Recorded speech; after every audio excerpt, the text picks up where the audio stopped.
Olá a todos, todas e todes.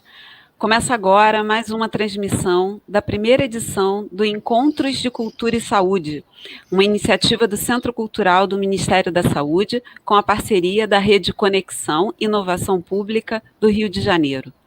O foco dessa primeira série de palestras é como a antropologia pode nos ajudar a pensar o SUS hoje. E a ideia foi motivada por esse contexto que estamos vivendo de pandemia e que deixou mais evidente a força das desigualdades sociais na incidência e na mortalidade da Covid-19, mas também a relevância em se ter um sistema único de saúde público e universal para minimizar os efeitos desta e outras tantas doenças em populações de menor poder aquisitivo. O convite que se faz é o de discutir temas que estimulem a reflexão e a procura de soluções diversas, com o intuito de se garantir a efetividade das políticas públicas de saúde. Neste segundo encontro da série, o tema não poderia ser mais atual: redes sociais e saúde mental. E para aprofundar essa conversa, teremos como palestrantes o professor André Pereira Neto, que é doutor em saúde coletiva pela Universidade do Estado do Rio de Janeiro, pesquisador titular da Escola Nacional de Saúde Pública e professor credenciado do Programa de Pós-Graduação em Informação e Comunicação em Saúde do Instituto de Comunicação e Informação Científica e Tecnológica em Saúde da Fiocruz.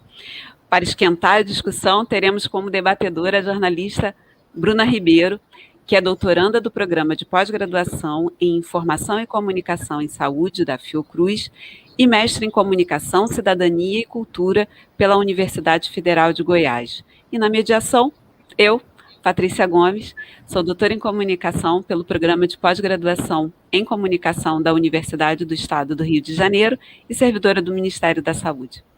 Olá, professor André, Bruna, obrigada pela gentileza. Obrigada pela gentileza de terem aceitado o convite. E nós vamos começar a fala agora com o professor André, seguido da fala da Bruna, e depois a gente vai abrir para discussão. E quem estiver assistindo pode participar também, deixando seu comentário e pergunta no chat. Professor, por favor. Aos amigos do Ministério da Saúde, muito obrigado. Espera aí que eu apertei o botão errado. Agora sim, compartilhar a tela. Pronto. Está aí tudo? Está todo mundo vendo?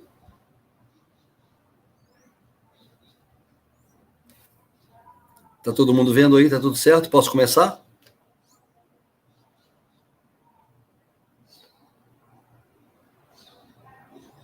Tudo certo. Muito bem, então vamos lá. Então, eu queria inicialmente agradecer ao Centro Cultural do Ministério da Saúde por essa oportunidade de falarmos aqui sobre um assunto tão importante. Eu inventei esse título para a minha apresentação de hoje, sobre mídias digitais de saúde, e 3 perguntas. Eu vou fazer 3 perguntas, na verdade, tentar respondê-las, e ao longo da nossa conversa, depois da apresentação da Bruna, a gente pode continuar conversando sobre essas 3 perguntas. Em primeiro lugar, eu sou servidor da Fundação Oswaldo Cruz há mais de 30 anos. Estou lotado na Escola Nacional de Saúde Pública, na ENSP, na Escola Nacional de Saúde Pública. E esse trabalho que nós vamos apresentar hoje tem relação com o laboratório de pesquisas da ENSP e com o Centro de Saúde Escola e o laboratório Internet, Saúde e Sociedade. Muito bem, a primeira pergunta é essa aqui. O que é que nós fazemos com esse aparelho na mão? Nós acessamos infinitas informações, nós escolhemos que informação nós queremos acessar e nós não somos produtores de conteúdo que definem o que devemos ou não saber. Esse primeiro slide eu acho que é muito importante que a gente saiba e que a gente entenda a diferença entre esse aparelho que tem na nossa mão e tudo que já circulou junto a nós em matérias de informação e de comunicação. Em primeiro lugar, o celular agora, que é um computador portátil praticamente, com ele você acessa infinitas informações. numa televisão, num rádio, por mais que você tenha acesso a diferentes informações, elas são sempre limitadas, elas são sempre finitas, elas não são infinitas. Então, com o Google, com os buscadores, você consegue acessar infinitas informações. Em segundo lugar, somos nós, cada um de nós, que escolhe que informação quer acessar. Na mídia tradicional, na rádio, na televisão, no jornal, são os produtores de conteúdo que definem o que é que nós vamos saber e o que é que nós não vamos saber. Essa mudança paradigmática no foco de quem é que escolhe que informação acessar é fundamental para que se entenda a singularidade das mídias digitais, né? Das mídias digitais que fazem com que seja uma informação pós-massiva, né? Que é o que o pessoal está denominando. Existe a informação massiva, que é aquela feita, que tem uma fonte de produção de conteúdo, e nós, receptores de conteúdo, passivos, recebendo essa informação. Na informação pós-massiva, cada um de nós escolhe que informação quer acessar e a hora que quer acessar. Mais do que isso, né? Cada um de nós pode produzir informação. Nós vamos a um show, vamos a um espetáculo, assistimos a uma cena na rua, em alguma situação, nós podemos produzir informação, filmar essa cena e depois nós podemos também compartilhar essa informação. Através das redes sociais, nós podemos compartilhar essa informação. E essa produção e esse compartilhamento é a baixo custo. Faz com que a gente possa fazer isso sem precisar gastar muito dinheiro, né? Então, essa é uma segunda grande diferença. O fato de nós podermos produzir informação, nós podemos compartilhar informação, e essa informação ser produzida e compartilhada com baixos custos, né?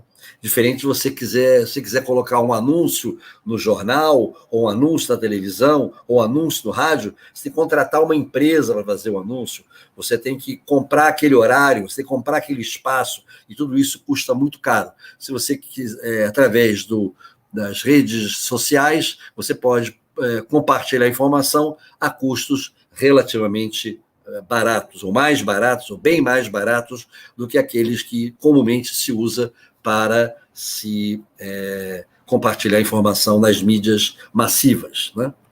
Agora, o que é que nós fazemos, então, com esse aparelho na mão, né? Nós acessamos o YouTube, nós acessamos o Google, nós pedimos comida, nós entramos no Gmail, nós temos o nosso Gmail, nós temos o Skype, nós temos o WhatsApp, nós temos o Waze, nós temos o acesso ao banco e nós temos o tradutor. Eu coloquei esses aqui, que são as coisas que eu mais uso no meu dia a dia, né? E, inevitavelmente, eu não consigo viver mais sem isso.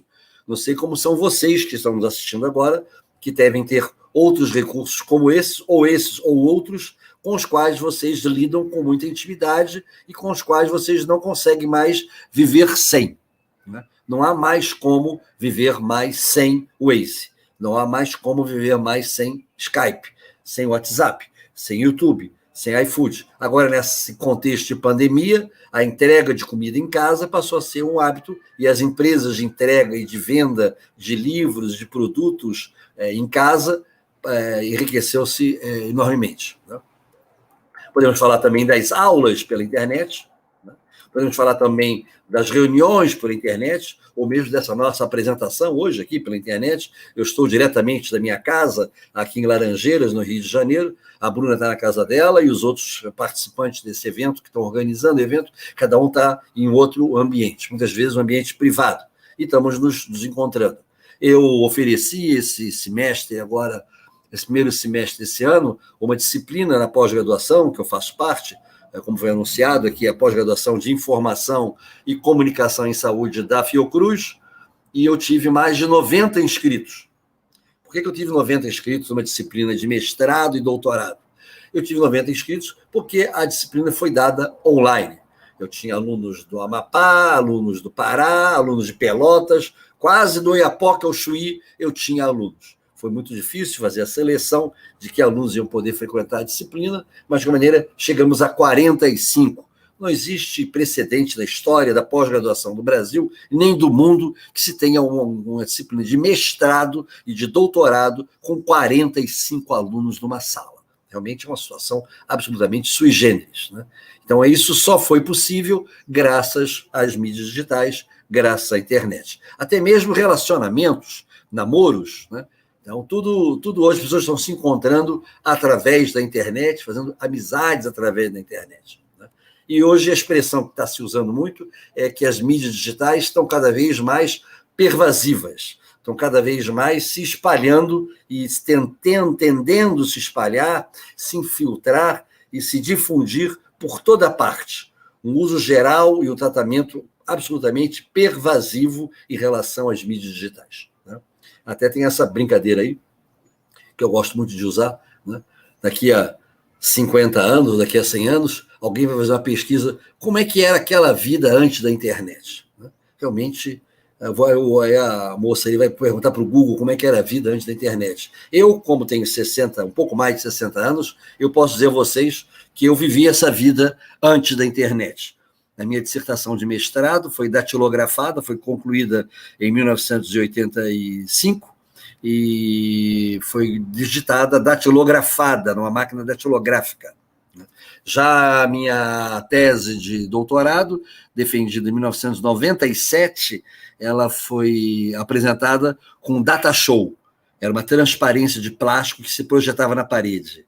Isso em 97. E de 97 para cá, as coisas mudaram bastante, de uma velocidade absolutamente inesperada e impossível de ser pensada há 20 anos atrás. Ninguém de sã consciência poderia imaginar que nós chegaríamos ao que nós estamos vivendo hoje em dia. Se alguém há 20 anos atrás dissesse que eu daria uma aula pela internet para o Brasil inteiro, sentado na minha casa diante de um computador, essa pessoa seria considerada louca, maluca, completamente transtornada. Se você pudesse imaginar que você ia ligar o telefone portátil e iria falar de graça com a pessoa no outro lado do planeta, você também seria considerado completamente enlouquecido. A velocidade e a intensidade e a radicalidade dessa mudança é completamente sem precedentes. Ela é tão radical, ela é tão absoluta, ela é tão completa, tão abrangente, que alguns autores estão chegando a afirmar que nós vivemos numa sociedade da informação e do conhecimento. Então, essa sociedade de informação e conhecimento seria esse novo momento da sociedade humana. A sociedade humana viria hoje esse terceiro momento. Teria um primeiro momento do nascimento dos seres humanos, né, quando eles se colocam de pé, e a coexistência com a natureza, a sociedade de caça. 13 mil anos antes de Cristo, o desenvolvimento das técnicas da irrigação, o estabelecimento dos assentamentos e a sociedade agrária. Com o século XVIII, a Revolução Industrial, a Revolução Francesa, a formação das cidades, seria o início de a criação da locomotiva, né, a vapor, né? Isso tudo marcaria o momento dessa terceira sociedade industrial, e nós agora estaríamos vivendo o início da chamada sociedade da informação e do conhecimento. É nesse contexto que eu sou daqueles que acredita que nós vivamos essa sociedade da informação e do conhecimento, né? Às vezes as pessoas estão dentro dessa sociedade, estão como nós todos estamos vivendo a sociedade, não nos damos conta dessa mudança radical que está ocorrendo na vida de todos nós. Se você quiser enriquecer, não adianta abrir uma fazenda ou criar uma fazenda, a não ser que ela seja orientada por informação e conhecimento. Uma indústria por informação e conhecimento. E todos os grandes negócios hoje, e as grandes fortunas do mundo hoje em dia, são feitas através da internet, através das mídias digitais. Essa parece para mim uma coisa absolutamente clara, absolutamente tranquila. Agora, nós temos consequências, né? Essas mídias digitais geram consequências, que é minha segunda pergunta. Uma primeira consequência na área da saúde é a formação do chamado paciente informado. Quem é o paciente informado que os americanos vão chamar de expert patient? Expert patient, somos nós, eu, muitos de vocês que estão hoje conosco aqui nessa sala, né, que são pessoas que quando vão ao médico ou quando tem um problema de saúde, vão à internet, vão ao Google e colocam lá o nome da dor, o nome da doença, o nome do remédio, o nome da injeção, o nome da vacina e buscam informação sobre aquele assunto, né, sobre aquela doença, sobre aquele remédio, né? Então, esse paciente, de alguma maneira, se empodera de informação. E, então, ao ele se empoderar, tem até essa balança aí que eu coloquei agora, é porque a relação médico-paciente é uma relação tradicionalmente assimétrica. Assimétrica quer dizer o seguinte: o médico tem todo o poder, tem todo o conhecimento, tem toda a informação, e o paciente não tem poder, não tem informação, não tem conhecimento. É uma relação assimétrica, uma relação de dependência e uma relação de autoridade do médico em relação ao paciente. Com o paciente informado, essa balança tende a se desequilibrar. Ela não vai ficar mais estática nessa posição em que há uma superioridade do médico em relação ao paciente. A tendência é que o paciente, ao se informar na internet, chegue ao médico com uma outra postura, uma postura mais empoderada, buscando estabelecer uma relação mais igualitária ou mais compartilhada. Os americanos vão chamar de sharing decision making process, o processo de tomada de decisão compartilhada, o tomada de decisão sobre o diagnóstico e sobre o tratamento. Aí vão aqui algumas charges que estão sendo feitas por aí sobre esse paciente informado. Você me ensinou muitas doenças, mas eu tenho só uma coisa está errada comigo. Agora me diz quem é que é o especialista, né? Sou eu que trato da minha doença ou você que trata de muitas doenças, né? Aqui essa outra, né? Eu já me diagnostiquei na internet, mas eu queria aqui com o senhor só uma segunda opinião, né? E essa outra, que também é muito interessante, eu li sobre o meu sintoma na internet e eu penso que I've got all these live treatments on illness. Ele pegou todos esses tratamentos na internet, né? Agora, a terceira pergunta é: que problemas existem para formar o paciente informado? Porque o paciente informado é um problema grave, né? Um dos problemas é o problema das fake news, né? E um segundo problema é o problema da exclusão digital. O problema das fake news é o problema já que qualquer um pode postar qualquer coisa, então tem pessoas que postam coisas desatualizadas, erradas, às vezes postam intencionalmente erradas, às vezes postam sem saber que estão postando uma informação errada, às vezes postam informações desatualizadas, né? E a exclusão digital é porque a exclusão digital é uma metáfora da exclusão social, né? A exclusão digital é relacionada com as pessoas que não têm conhecimento ou habilidade ou dinheiro para ter acesso à internet. A exclusão digital tem relação, em primeiro lugar, com o poder aquisitivo, porque você ter acesso à internet, você precisa ter dinheiro para comprar o celular, para comprar o computador, para pagar o acesso à rede, né? E você precisa ter conhecimento para saber lidar com o computador, para saber lidar com o celular, para saber lidar com as ferramentas e os aplicativos que existem no celular e no computador, né?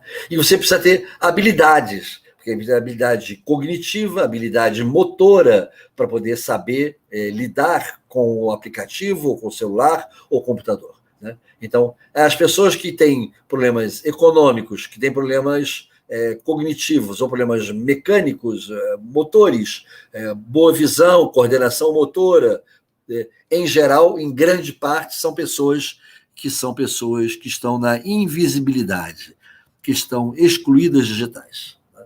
E as fake news estão aí tomando conta hoje do cenário no mundo inteiro, né?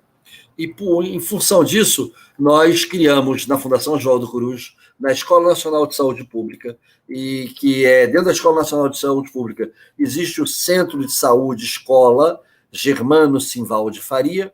Nós criamos essa salinha que nós chamamos de LAIS, Laboratório, Internet, Saúde e Sociedade. Não sei agora aqui, já que estou falando num órgão vinculado ao Ministério da Saúde, diretamente ao Ministério da Saúde, se, no meu entendimento, o nosso laboratório é a única iniciativa vinculada com o tema da internet, associada a um centro de atenção primária.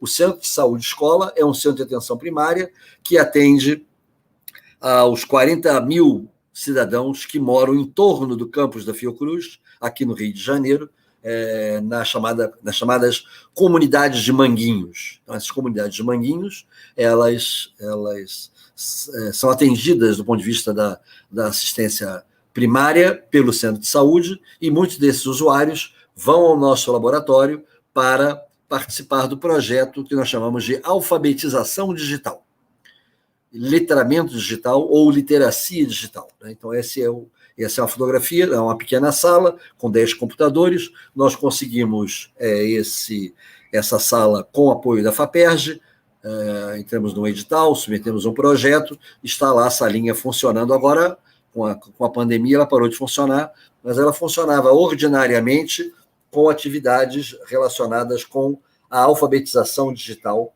o letramento digital, que é uma das estratégias de resposta à exclusão digital.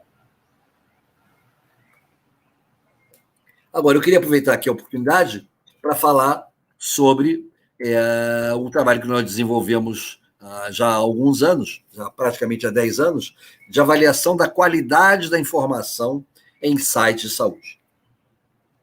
Porque, a meu ver, uma das maneiras de se responder às fake news é exatamente através da avaliação da qualidade da informação em sites de saúde. Os sites de saúde, sobretudo os sites públicos, vinculados a órgãos públicos, têm que primar pela qualidade. E os cidadãos deveriam, então, procurar os sites públicos como os sites que teriam qualidade na sua informação. Aí resolvemos fazer uma avaliação da qualidade da informação em sites de saúde.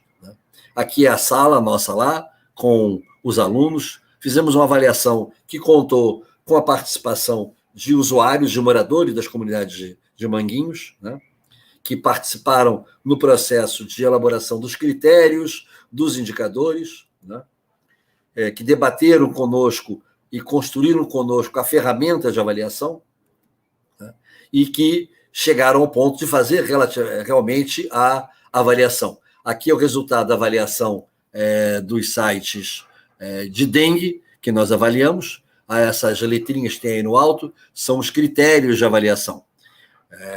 São os critérios que esses critérios foram construídos a partir de revisões sistemáticas que nós realizamos para ver quais são os critérios e como se fazer uma avaliação. Então, tem aí o critério técnico, que é esse T, o critério I, que é interatividade, o critério AB, que é o critério abrangência, e o critério L, que é legibilidade, e o critério AC, que é acurácia. Acurácia significa que essa informação está cientificamente correta. Então, o critério técnico tem a ver com o fato da informação ter fonte, o site ter a data da sua criação e coisas assim. Interatividade é o site ter um Fale Conosco, ter a possibilidade de interação entre o usuário e o produtor de conteúdo. A abrangência tem a ver com o fato da informação incluir todos os aspectos. No caso da dengue, a parte da prevenção, do diagnóstico, do sintoma, do tratamento. E legibilidade tem a ver com o fato da informação ser compreensível e acurácia em relação à informação ser correta. Então, eu pus aí com letra alta e sublinhado que o site do Ministério da Saúde sobre dengue teve o pior índice de legibilidade, ou seja, ninguém entende nada do que está escrito no site do Ministério da Saúde. Esse trabalho, é claro que o site do Instituto Oswaldo Cruz é o pior de todos. O Instituto Oswaldo Cruz é uma das unidades da Fundação Oswaldo Cruz. Vocês veem como é que ele está mal situado. Ele consegue, inclusive, na legibilidade, ser pior que o site do Ministério da Saúde. Então, vocês veem, esse trabalho de avaliação do site de dengue já foi publicado. Depois, se for o caso aqui com vocês, a gente pode compartilhar o artigo que nós publicamos. Então, esse é o resultado da avaliação de sites de dengue.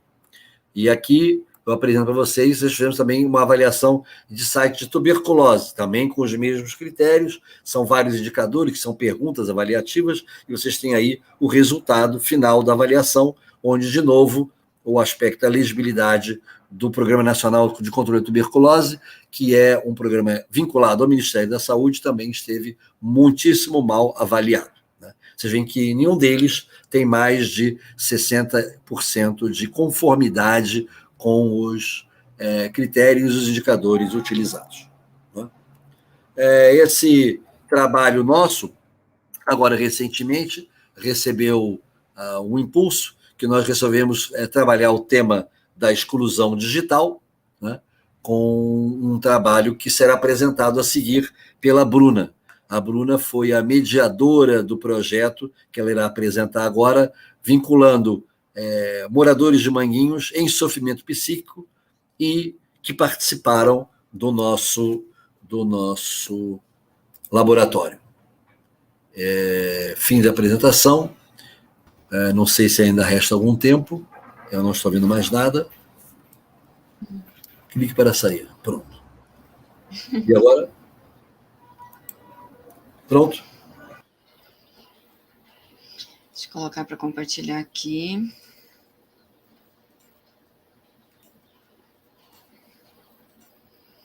Bem, certinho? Então, gente, boa tarde. Para quem não me conhece, meu nome é Bruna Ribeiro, eu sou doutoranda do Programa de Informação e Comunicação do ICICT, na Fiocruz, e eu estou aqui para falar um pouco do que eu tenho trabalhado, que é o tema da saúde mental e internet, mais especificamente do meu projeto de pesquisa e doutorado, que é a experiência do blog Libertando a Mente, né? Que eu trabalhei junto com o professor André, lá no LAIS, no Laboratório Internet, Saúde e Sociedade. Mas para começar isso aqui, acho que a gente precisa primeiro pensar um pouquinho sobre a saúde mental e a internet de uma forma geral, né? Deixa eu ver. Bem, primeiro ponto que eu quero pensar com vocês é saúde mental e comunicação puramente. Quantas vezes a gente pensa sobre isso? Né? Eu acho que a gente fala muito sobre saúde mental hoje em dia, né? O tema, principalmente no contexto da pandemia, ganhou muito destaque, mas a gente não pensa a forma como a gente comunica isso, né? Primeiro de tudo é pensar que saúde mental é saúde, é corpo, mente e o mundo que te cerca. A gente não está falando só daquilo que está ali na sua cabeça, né? Sua mente não é isolada do seu corpo. A gente está falando de todo o mundo que está em volta de você e que vai influenciar nisso. Então, quando a gente está falando de saúde mental e comunicação, eu acho que tem 4 perspectivas que são importantes trazer aqui. A primeira é a dos profissionais, né? Falar de comunicação e saúde mental para profissionais de saúde, a gente está falando de simplificar o discurso médico-científico, né? Fazer com que esse discurso chegue a mais pessoas entendam o que está sendo dito. Para os usuários, a gente tem uma lógica de integração social pela emancipação. Quando a gente traz a palavra para esses indivíduos, quando a gente permite que esses indivíduos se expressem, isso vai fazer com que esses indivíduos consigam se integrar socialmente muito melhor, né? Nas mídias, a gente vai falar de qualidade da informação e representatividade, né? É boa ou ruim essa informação sobre saúde mental que a gente está vendo na mídia, que a gente está vendo na internet? E a representatividade? Quem são as pessoas que estão falando? Eu vejo sobre saúde mental na mídia o tempo todo, mas eu estou vendo um médico falar, eu estou vendo a enfermeira falar, né? Será que eu estou vendo o usuário falar? Será que eu estou vendo a pessoa em sofrimento mental falar da sua experiência? E, por fim, a gente vai falar da sociedade, né? Que é a democratização do debate, que é tirar o debate desses ambientes institucionais e levar para a sociedade de uma forma geral. Bem, quais são os perigos de não pensar saúde mental e comunicação? Já que eu estou falando aqui que a gente fala pouco sobre isso, né, teoriza pouco sobre isso, a primeira delas é a desinformação. É informação errada, é fake news, que vai circular por aí sem que a gente tenha capacidade de discernir o que é bom e o que é ruim. A segunda é a manutenção de estereótipos e preconceitos. Né? Se eu não tenho contato com a pessoa que sofre mentalmente, eu não sei como ela é. Né? E eu vou continuar alimentando e perpetuando aqueles estereótipos e preconceitos que vêm lá de trás, que vêm lá do manicômio, que vêm até de antes disso. Né? O outro ponto é a dificuldade de pessoas buscarem tratamento. Com o preconceito, as pessoas têm medo ou vergonha de buscar o tratamento ou não sabem. Elas simplesmente não sabem que elas podem ir no SUS e conseguir um tratamento completo, gratuito, com uma equipe multidisciplinar, né? O outro ponto é uma maior susceptibilidade à medicalização em saúde mental, que é aquela pessoa que vai se medicar e acha que essa é a única solução, acha que a única forma de se tratar é com medicamento. Existem várias outras, né?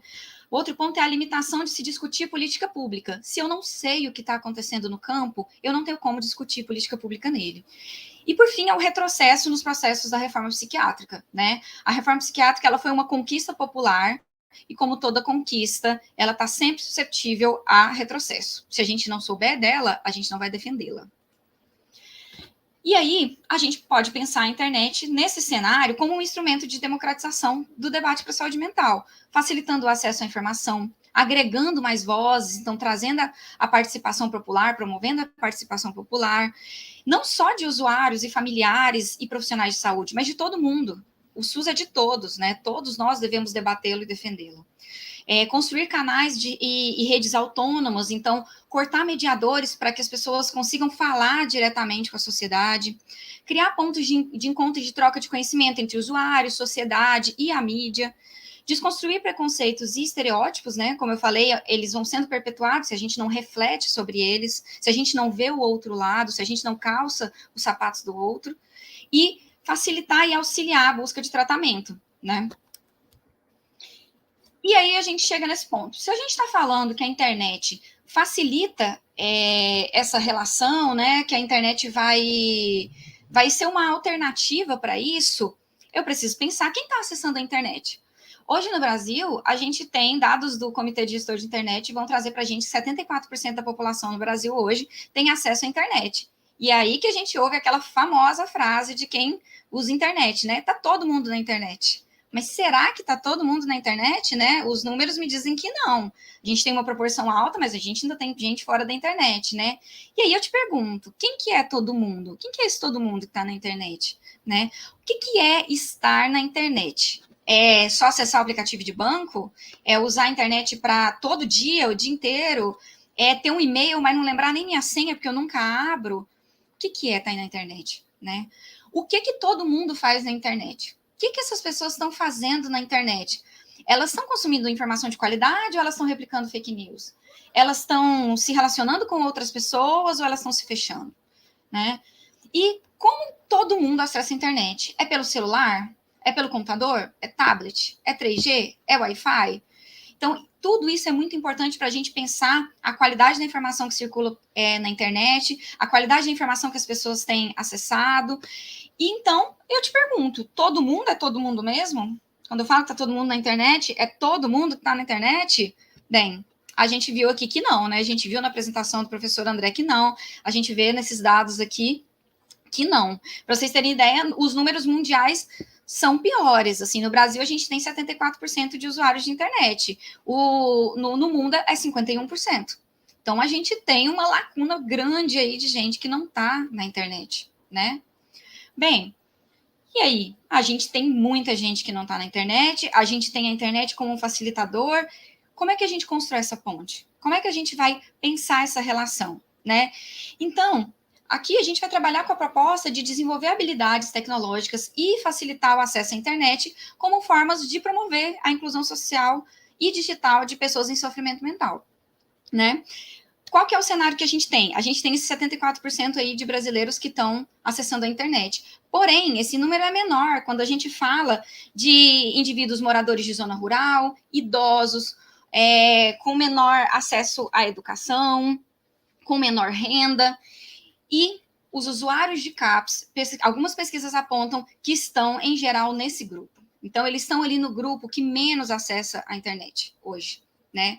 Então, pensar a inclusão desses indivíduos é pensar a criação de espaços de fala para que eles troquem informação, para que eles tragam esse cenário da saúde mental a partir do seu ponto de vista para a sociedade. E é aí que eu trago para vocês o projeto Eu Quero Entrar na Rede. Bem, lá em cima eu falei, né, que eu vou falar do blog Libertando a Mente. Vocês vão ver que é a mesma coisa. Primeiro de tudo, esse foi um projeto que foi desenvolvido junto a um centro de atenção psicossocial, o CAPS Magal, que fica localizado na comunidade de Manguinhos, né? E pensar o que é o CAPS é muito importante para entender a lógica de desenvolvimento desse projeto e por que ele é importante ali naquele local, né? Os CAPs, eles vão surgir a partir da luta antimanicomial, dentro ali da proposta da reforma psiquiátrica brasileira, né? E eles são um dos instrumentos da rede de atenção psicossocial, a RAPS, que vai formar a rede de atendimento à saúde mental no SUS hoje. E ele vai se mostrar como um substitutivo ao modelo asilar, né? Ali nos CAPs, a gente vai encontrar equipes multiprofissionais que vão atender o indivíduo pensando, né, a sua completude, e não só a doença de forma isolada, né, o sofrimento de forma isolada. Então, a gente vai ter uma ótica interdisciplinar sobre o indivíduo em sofrimento mental, prioritariamente, né? Quais foram as bases teóricas que a gente usou para pensar esse processo de inclusão digital? O primeiro deles foi a pedagogia de Paulo Freire, né? A gente teve um processo pedagógico comunicacional que foi desenvolvido junto com os usuários, e para isso a gente usou a lógica do Paulo Freire, a pedagogia do Paulo Freire, para valorizar saberes individuais e coletivos, né? Para criar laços entre indivíduos, equipe e sociedade. A gente também usou a proposta da translação do conhecimento, para tradução do conhecimento entre todos os envolvidos, né? E a gente pensou também o blog como uma ferramenta digital de articulação e espaço de fala. Então, o blog, ele foi pensado como uma forma dos indivíduos se expressarem, colocarem suas opiniões, se mostrarem para o mundo, algo que muitas vezes é difícil para um indivíduo que vai passar por longo processo de tratamento, muitos processos de opressão. Como que esse projeto foi estruturado, né? Ele foi desenvolvido em uma parceria entre o Laboratório de Estudos e Pesquisas em Saúde Mental e Atenção Psicossocial da Fiocruz, o LAPS, o Laboratório Internet, Saúde e Sociedade, LAIS, do qual o professor André falou, e o Centro de Atenção Psicossocial Carlos Augusto Magal, né? Ele foi coordenado pelo professor Dr. Paulo Amarante, que esteve ali na origem da reforma psiquiátrica brasileira, né? Ajudou a estruturar o modelo de saúde mental que a gente tem hoje. E ele foi aprovado no edital de projetos de divulgação científica da Vice-Presidência de Educação, Informação e Comunicação da Fiocruz. Então, a gente teve o apoio financeiro que permitiu que a gente pagasse bolsa para os usuários. Eles recebiam uma bolsa mensal de R$100.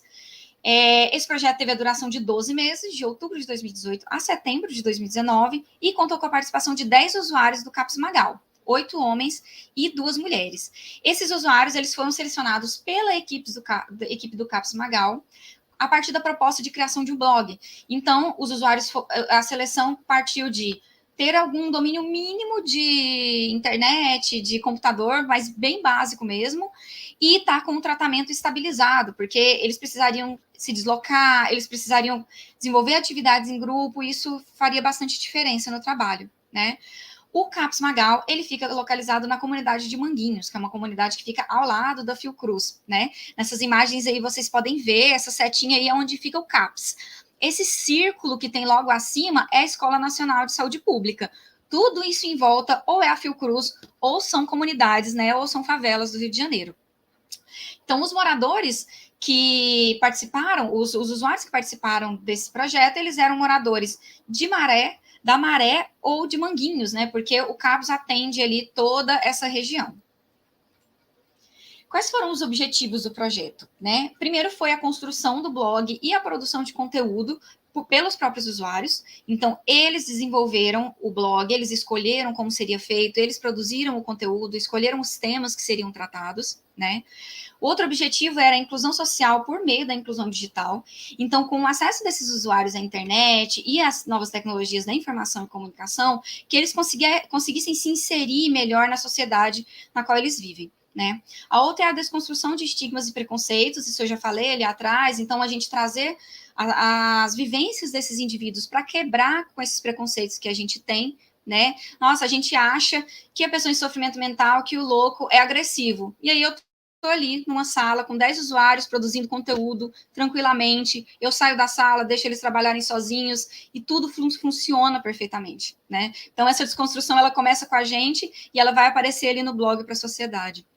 a construção do espaço de fala para os usuários, então o blog como esse meio de difusão, e a divulgação científica, porque a gente estava ali falando, né, de processos, querendo ou não, processos médicos, processos sociais, e a gente queria aproximar esse tema da saúde mental com a sociedade, né? Eu posso não entender o que um psiquiatra está falando, mas aí quando eu vejo um usuário do CAPS falando, talvez eu entenda, talvez eu compreenda do que a gente está falando quando a gente fala de saúde mental.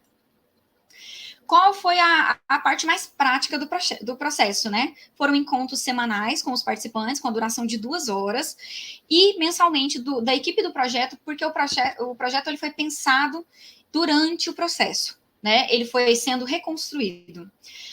Cada participante recebeu uma bolsa de R$100 por mês, e tudo foi sendo registrado, porque a nossa ideia é que a gente consiga levar isso para mais longe e que ele possa ser replicado em outros lugares, a gente possa analisar para ver o que a gente pode melhorar também.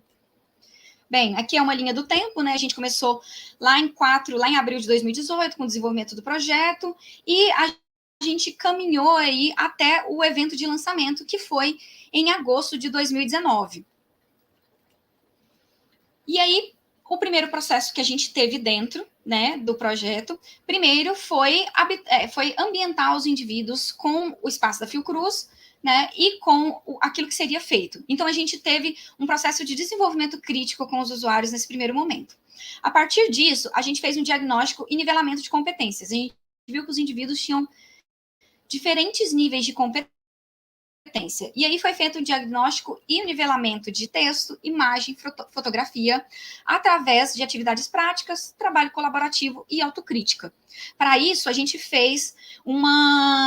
analisou esse nível de competências e ele foi usado na etapa seguinte, né, para combinar os usuários que trabalhariam juntos na etapa de produção de conteúdo e construção do blog.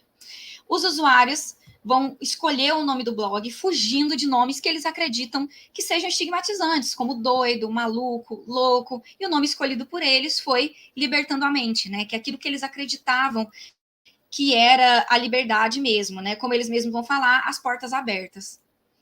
E aí a construção do blog, ela vai funcionar bem parecido ali com aquele processo anterior, que é compartilhamento de ideias.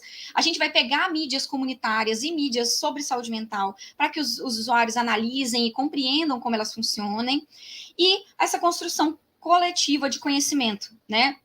Sempre trabalhando em duplas ou em grupos. A produção de conteúdo vai ter uma lógica bem parecida, só que a gente vai ter aí um cronograma de produção, então a gente vai pautar através de reuniões o que vai ser tratado em que momento, e durante esse processo foram produzidos 19 posts. Então a gente teve como um resultado muito maior do que a gente esperava, na verdade. Os usuários começaram a levar eles mesmos ideias que foram sendo produzidas fora do cronograma.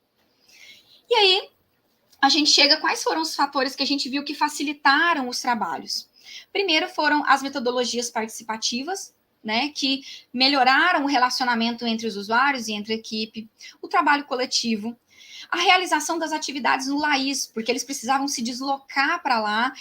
Essa nova ambientação mudava a forma como eles se relacionavam entre si, com a equipe do CAPS e conosco, né, e também com o território. O perfil dos usuários, a gente acabou tendo um perfil de usuários mais novos, isso facilitou o trabalho.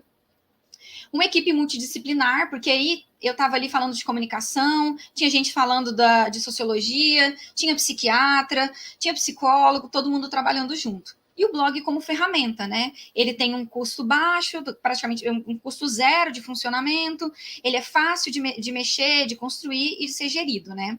Essa imagem aqui, gente, é a página principal do blog, tá? Como ele tá hoje. E quais foram os fatores limitadores? O primeiro deles foi a violência. O território é um território muito violento e a gente teve várias interrupções, encontros que não aconteceram por conta de eventos violentos, como tiroteios, né? Um outro fator que dificultou um pouco foi os efeitos colaterais dos medicamentos. Os usuários, às vezes, estavam um pouco sonolentos, tinham dificuldade de se concentrar, e isso é algo que, se a gente quiser repetir no futuro, é algo para ser pensado, né? E fatores que são interessantes para a gente pensar, primeiro, como ter sustentabilidde financeira do projeto. A gente tem outros tipos de projeto dentro de CAPES que vão trabalhar ali na lógica de uma lógica de produção que pode ser vendida. Com a comunicação, isso é um pouco diferente. Então, como a gente monetiza isso? Fica aí a pergunta, né? O outro é a viabilidade tecnológica. A gente tinha ali o suporte do LAIS, que é um laboratório com 10 computadores. E como a gente faz para que isso aconteça em outros lugares? Uma proposta é parcerias, né? Parcerias público-privadas, entre instituições públicas, como universidades federais e CAPES. Essa é uma possibilidade para a gente pensar um projeto parecido com esse. E o outro é a construção de narrativas não centradas na dor. Foi muito importante para o projeto que a gente fugisse de narrativas unicamente sobre adoecimento. Isso acabou virando assim um ponto fundamental da produção, porque trouxe de verdade aquilo que eles viviam para dentro do projeto. E aí a gente tem o lançamento do projeto, que foi quando os usuários foram ali, falaram e colocaram falaram sobre a experiência deles. Né? O evento aconteceu dia 28 de agosto e foi um centro de estudos lá na ENSP. Foi a primeira vez que a gente teve usuários como personagens principais de um evento científico ali da Escola Nacional de Saúde Pública, né? E a gente vai ver através das falas deles que dois pontos fundamentais para que eles chegassem até ali era o trabalho coletivo e o blog como uma oportunidade de expressar experiências e vivências, né? Enfim, é isso. Aqui a gente tem, quem quiser colocar a câmera aí e pegar, a gente tem o endereço direto do blog, tá bom? Muito obrigada. Obrigada, Bruna. Obrigada, professor André. Opa, está de volta agora. A gente agora vai para um debate. Foi muito interessante ouvir a apresentação primeiro do professor André, que vai mostrar para a gente um pouco, vai tentar mostrar o alcance dessas muitas tramas que cercam esse aparelhinho aqui que a gente tem, mas também a internet de modo geral, né? E como é que ela é importante, como é que ela junta pessoas, ela é potente para isso, mas ela também tem ali alguns riscos que a gente tem visto, a palavra, né, a expressão fake news está na boca do povo e não é à toa, né? E um dos campos de produção de fake news, pelo menos de divulgação de fake news, tem sido, de fato, a internet e a forma como a gente vai divulgando as coisas sem critério. E essa avaliação desse conteúdo é uma pena, que parece meio óbvio que isso deveria ter, né? A gente que trabalha em comunicação, a gente fala de como a gente preza pela fonte, pela veracidade daquilo que a gente está buscando, pela assertividade daquilo que a gente está buscando, e, no entanto, a gente tem que, talvez pelo volume, a gente tenha que voltar um pouco e falar assim, não, peraí, eu acho que a gente precisa primar um pouco mais pela qualidade do que está circulando de modo geral, e não só pelos meios de comunicação tradicionais. Aí, qualquer blog, qualquer texto de Twitter.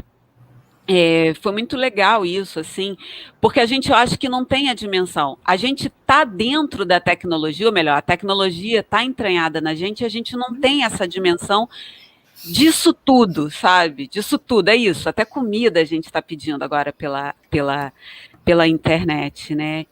E aí a Bruna vai trazer um projeto para a gente, que é um projeto que já é feito com esse cuidado também, né? Do cuidado de quem emite. O professor falou dessa virada que a gente teve com a produção, que agora todo mundo pode ser um produtor, e isso é super potente, principalmente quem fala em democratização de comunicação, não pode se opor a isso, que todos tenham a potência de produzir conteúdo e de colocar ali suas ideias, né? Mas eu acho que é isso, a gente tem que ter um pouco de cuidado.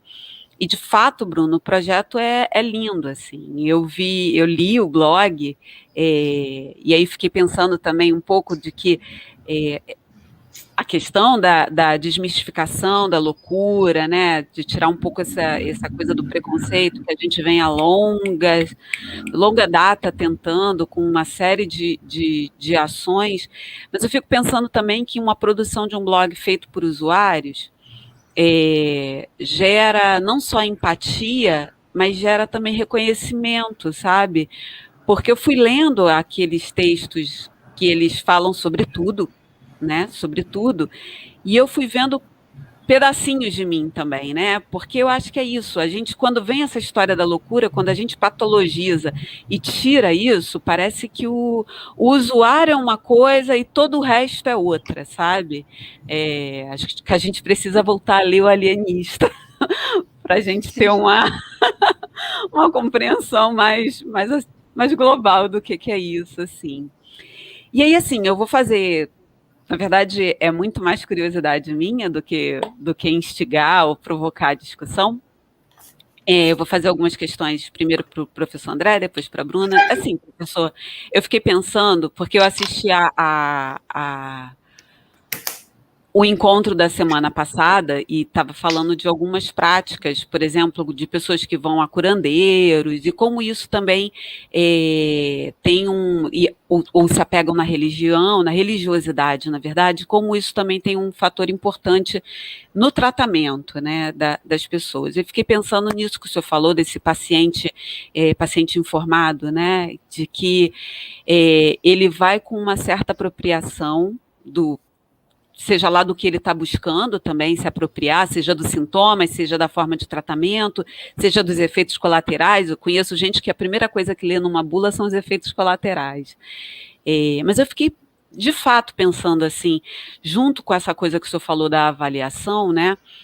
Acho que tem a questão da simetria, de poder uma possibilidade de simetria, mas eu fiquei pensando assim, será que a gente não tem que mudar também o discurso médico de uma vez por todas, sabe?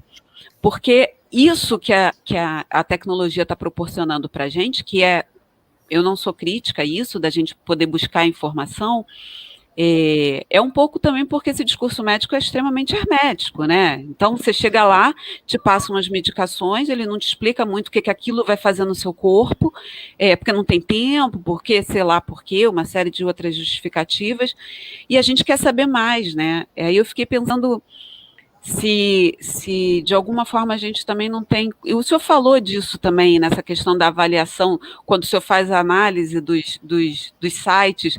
Eu me lembro de uma campanha que o Ministério da Saúde fez para a medicação de tuberculose. Uma das coisas mais estranhas que eu já vi na minha vida, porque era um cartaz com uma mão com um remédio escrito DOT. Quem não sabe inglês, quem não sabe que DOT significa uma sigla em inglês para o tratamento da tuberculose, como é que vai achar que aquilo ali, gente, cumpra o tratamento da tuberculose, não abandone. Eu acho que vai um pouco nesse caminho, acho que o pessoal não é só da comunicação e não é só da área da saúde, mas eu acho que minha provocação é isso, será que também não tem que mudar um pouco a forma como a medicina é um pouco estudada dentro das academias, sabe? Porque eu acho que tem alguma coisa muito fora de compasso aí, e aí gera essa necessidade do tempo todo a gente ficar buscando informação, e eu não sei até que ponto essas informações todas, porque eu confesso que eu leio a bula e, sei lá, 10% talvez eu consiga entender, não entendo, assim, né? Não alcanço isso tudo. E para a Bruna, eu fiquei curiosa com uma coisa. Primeiro, eu queria saber se o pessoal continuou a escrever, e aí não necessariamente no próprio blog, mas em outro blog ou nas redes sociais deles, e de que forma isso foi incorporado na vida desses usuários, sabe? Eu fiquei pensando assim, porque é uma grande escola para a gente aprender a ser um pouco mais crítica, né, naquilo que a gente busca na internet, na forma como a gente busca. Vocês falaram disso, né? Não é todo mundo que tem acesso e também não é todo tipo de uso, né, que a gente faz, que é talvez um uso um pouco mais adequado, né, que prima por essa questão de não ser uma fake news, de não ficar divulgando fake news. Então, é um pouco isso, assim. Queria saber se vocês perceberam, se teve troca com os pacientes disso, no que eles incorporaram para a vida e para os parentes, enfim. É isso. Obrigada. Patrícia, tentando responder aí às suas inquietações, eu diria que a mudança do discurso, da postura médica diante do paciente, é um desafio para os próximos milênios. porque ela foi construída nos últimos milênios. Ela data de Hipócrates. Desde Hipócrates que essa relação vertical é consagrada, elogiada, enaltecida. Você veja só, Patrícia, nas especialidades médicas, aquela que é mais vertical é aquela que tem mais poder e aquela que ganha mais dinheiro. Aquela que é mais horizontal é aquela que tem menos poder e ganha menos dinheiro.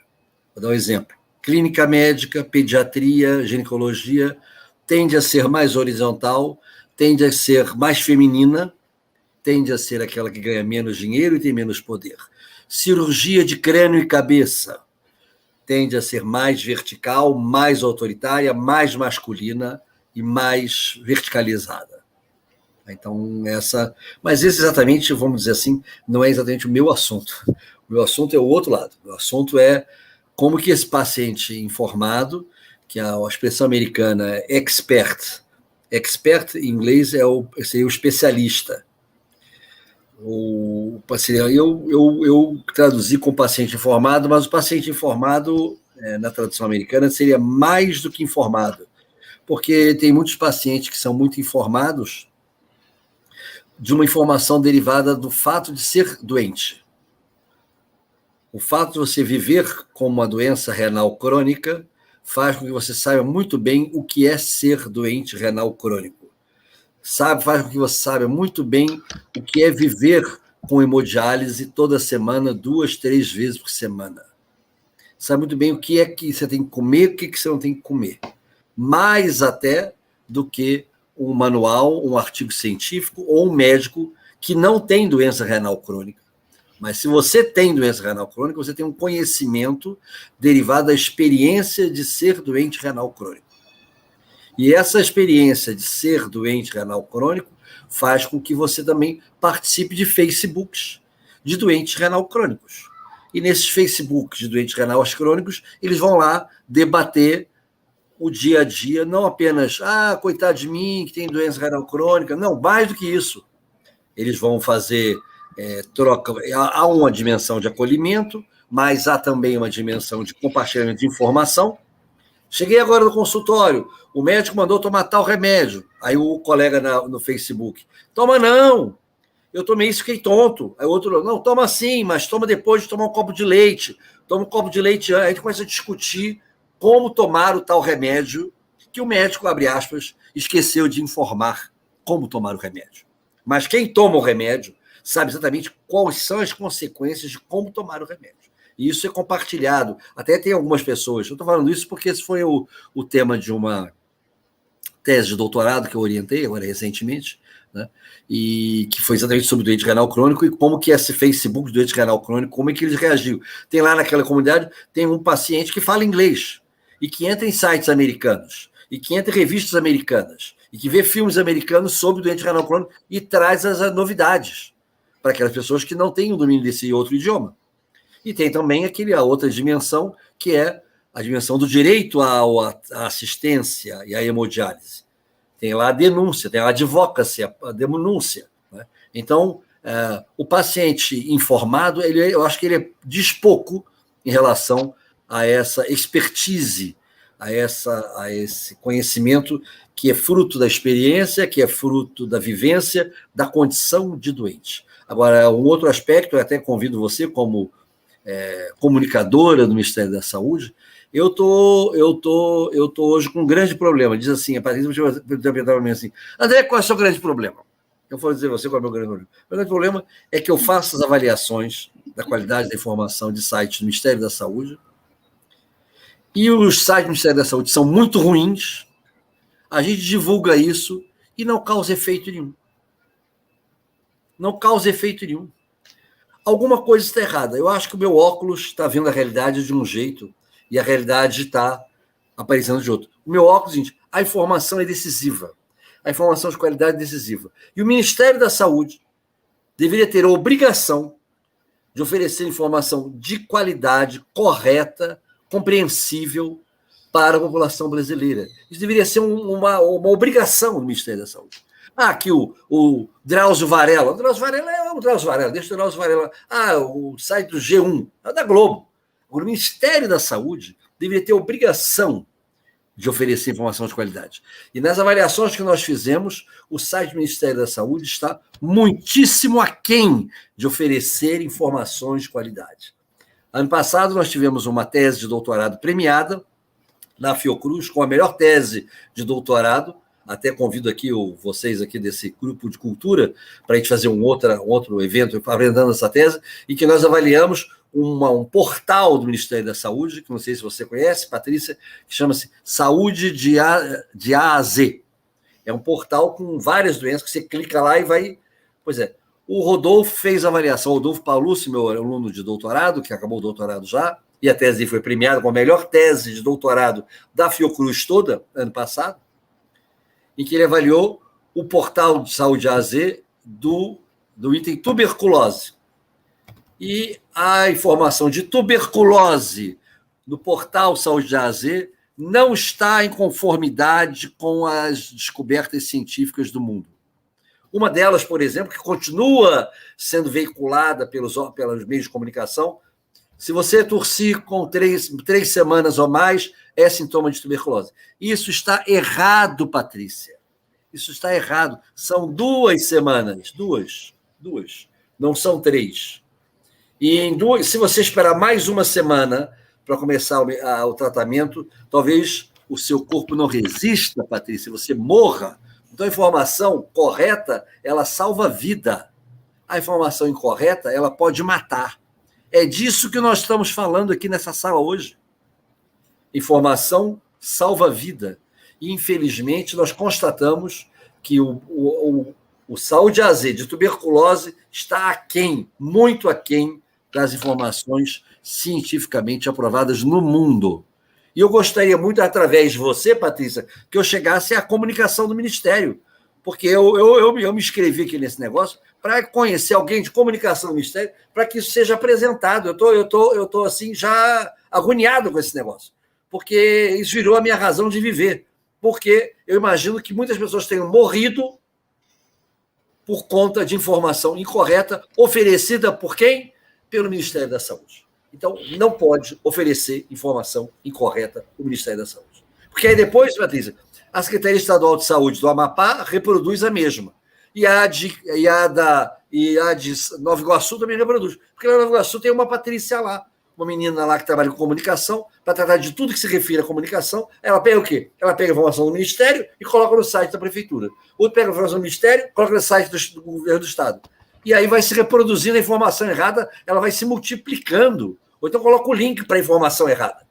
Então a matriz do Ministério da Saúde tinha que ser correta. Então eu apelo que essa sessão seja realizada com vocês aqui algum dia, que a gente convide o Rodolfo para, como a Bruna, ela não disse, mas é muito, agora a gente já pode dizer, a Bruna me orientando de doutorado, é uma gracinha, uma menina maravilhosa, né? Um espetáculo, um pioneirismo e uma sensibilidade magnífica para lidar com a população carente e com sofrimento psíquico, né? Incomparável. Eu escolhi ela meio por acaso, mas que deu super certo, né? Então, agora, esse problema da avaliação da qualidade, esse problema é um problema muito grave, muito sério, que precisava ser enfrentado com muita brevidade. É só aproveitar aqui que a gente teve uma pergunta no chat da Tânia Oliveira, como foram construídos os critérios para a avaliação dos sites? Como a gente ainda está nesse assunto, né, da questão da qualidade. A gente acompanhou, foi feita uma revisão sistemática primeiro em 2002, e depois o Rodolfo fez outra revisão sistemática agora em 2014, para trabalhar com os critérios. Porque existem hoje em dia, isso seria uma outra apresentação, mas eu posso dizer que existem agências internacionais que fazem isso profissionalmente, que ganham dinheiro fazendo isso. Isso é um business. Avaliar site é um business. E a gente pegou esses critérios, fruto dessas revisões sistemáticas, e fizemos essa avaliação desse site. Já fizemos de dengue, de tuberculose, de aleitamento materno, que são essas 3 experiências que nós já publicamos artigos sobre isso, e também agora também de dengue não, de Covid. Fizemos de Covid também totalmente defasados, totalmente erradas, totalmente defasadas. Nesse caso, foram as do estado do Mato Grosso do Sul, a da Secretaria Estadual do Mato Grosso do Sul e de 3 cidades do Mato Grosso do Sul. Então, foi totalmente defasadas. Né? E todo mundo fala de tudo. Né? Até mesmo agora foi lançado, eu ia falar isso hoje aqui, concluir a apresentação, foi feito um edital no início da Covid do Ministério da Saúde, de alguns milhões de reais para pesquisas sobre Covid, mas a palavra avaliação da qualidade da informação em sites de Covid, isso não está na agenda. Não está na agenda. Tinha lá uma linhazinha pequenininha relacionada com fake news.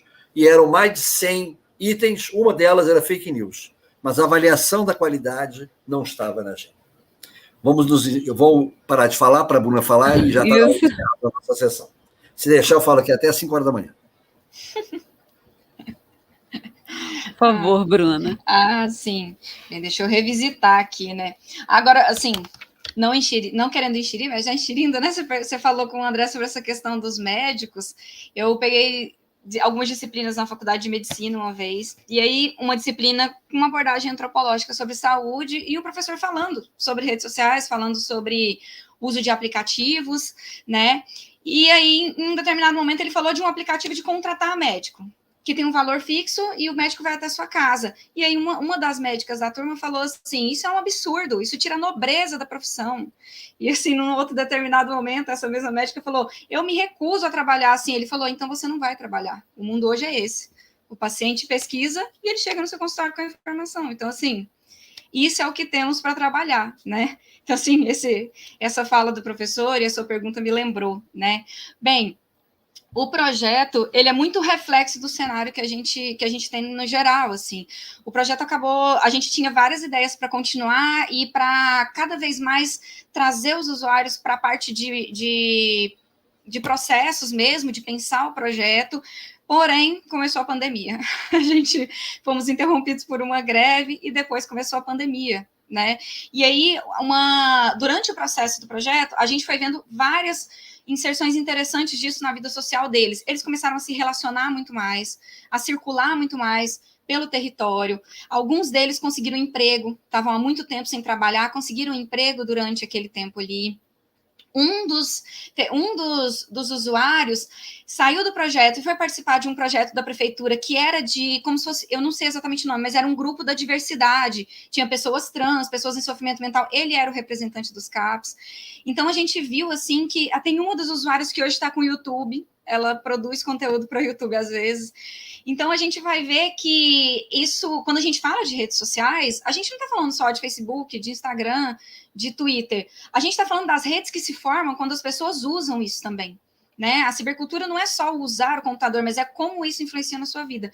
Então, a gente viu como a vida de vários desses indivíduos foi sendo, mesmo que aos poucos, transformada por aquilo ali. Para alguns deles, falar no evento de fechamento já era uma vitória, assim. Teve gente que chegou ali no laboratório sem conseguir falar o próprio nome, tinha vergonha de levantar e se apresentar. E no final eles estavam lendo um texto para um auditório lotado.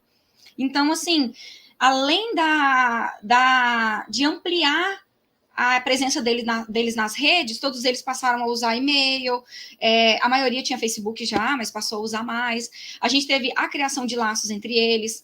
Teve usuário que foi falar para a gente que não saía de casa, e que, a partir do projeto, começou a circular pelo território, né? Porque só ia de casa para o CAPS, né?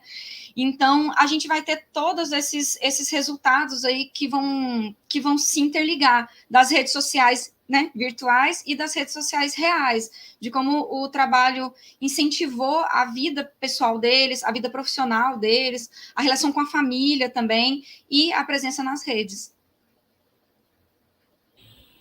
A gente tem mais uma pergunta para a Bruna, do Edson Mendes. O programa conseguiu identificar o porquê a quantidade de mulheres que buscam ajuda para a recuperação da saúde mental é menor do que a dos homens?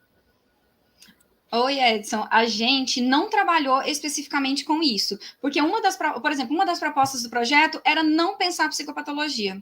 a gente nem sabe. A gente não procurou saber, não era sobre isso, era sobre o social. Mas essa questão influenciou no projeto. A gente tinha 8 homens e só 2 mulheres ali participando do projeto, né? Eu acho que essa é uma questão, assim, que daria uma pesquisa inteira, daria 10 pesquisas inteiras, porque principalmente numa região de pessoas vulnerabilizadas, como uma favela, como uma comunidade ali de Manguinhos, são inúmeros os fatores que vão influenciar para que elas não procurem ajuda, né? E aí, infelizmente, a gente não tem como responder precisamente, né?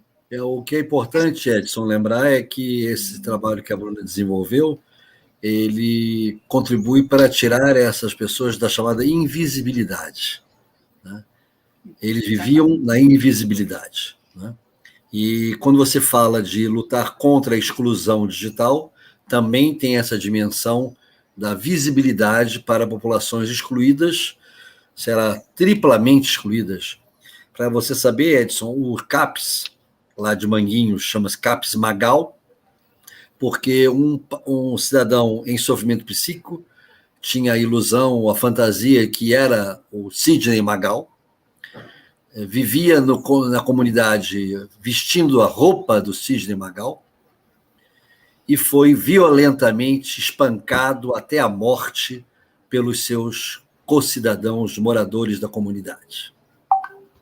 E quando o CAPS foi criado em Manguinhos, as lideranças comunitárias de Manguinhos resolveram dar ao nome do CAPS o CAPS Magal, em homenagem a esse rapaz que era portador de sofrimento psíquico e foi vítima do preconceito e da violência de seus vizinhos da comunidade.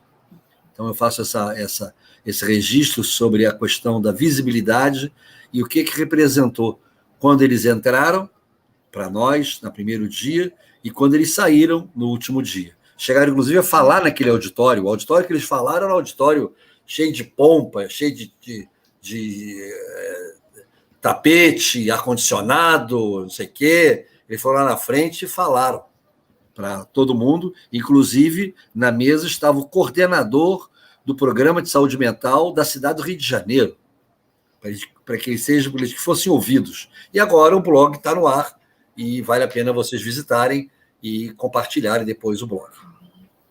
Tem um monte de perguntas aqui, vou só ler mais uma para a Bruna. Houve procura da Flávia Ribeiro, houve procura de usuários dos CAPs que não foram selecionados? Tem alguma previsão de estender o projeto com maior número de usuários? E ela parabeniza pela iniciativa. Ah, tá, muito obrigada. Só completando uma coisa do anterior, no blog tem textos sobre gênero e saúde mental. Esse foi um tema que apareceu. Então, quem se interessar, tem um texto de uma das usuárias, eu acho, ou é das duas, se eu não me engano, sobre o tema, né?